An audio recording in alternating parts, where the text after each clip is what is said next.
Hello and welcome back to my channel.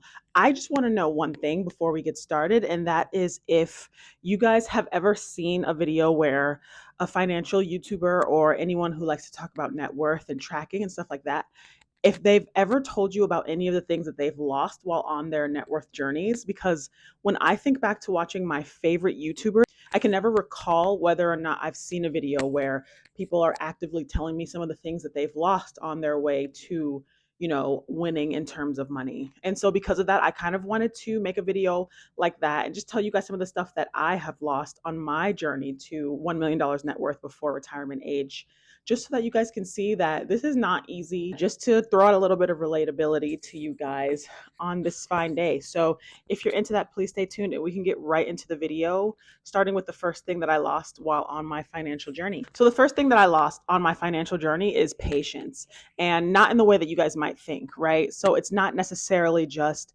me becoming impatient because I just really want to reach this number and retire and not be in the rat race anymore. That is a component of it, but I started losing patience for things and obstacles that were getting in my way, things that I felt like could throw me off my focus or even jeopardize my future.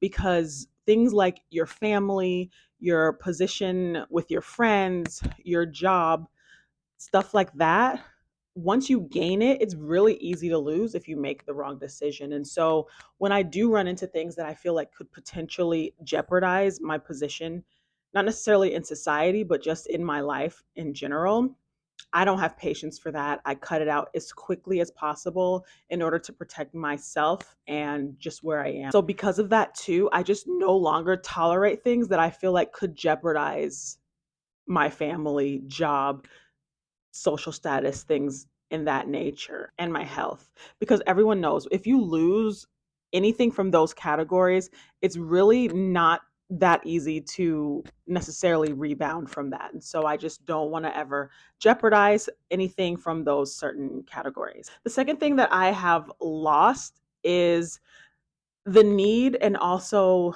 willingness to constantly socialize. And this isn't necessarily something that should be taken personally, but it's just something that naturally happened. I felt like sometimes I did need to be in a period of isolation in order to reach certain goals.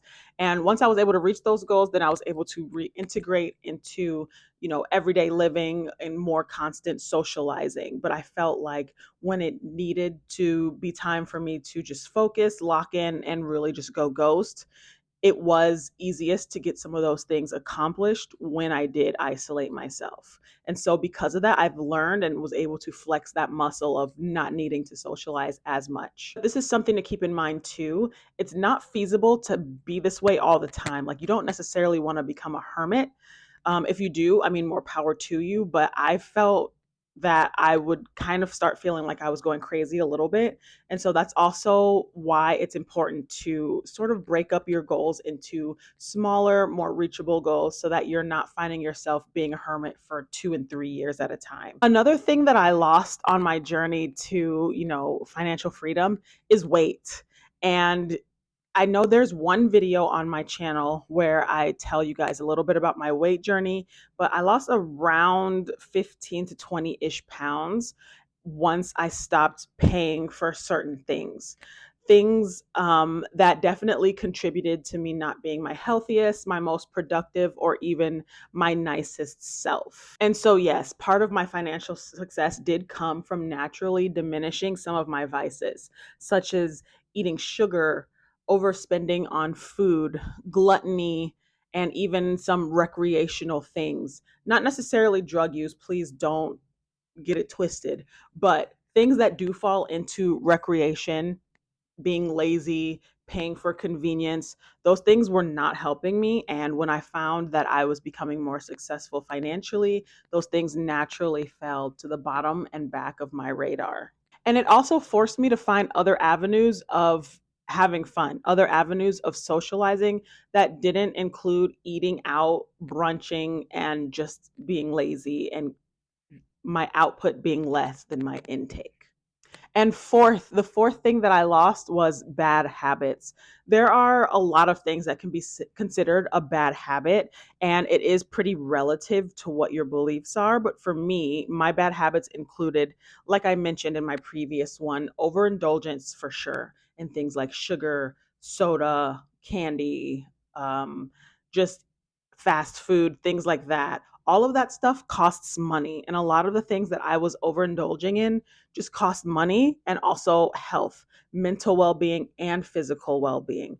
I found that indulging in that stuff more made me want to bed rot more and be less productive, get less done. And it just made me overall feel really bad about myself physically, mentally, and emotionally. And just in general, indulging on things like candy, binge eating, explicit materials, recreational things, it doesn't help you. Like in moderation, sure, right? If you're able to moderate that, then I'm sure it's harmless.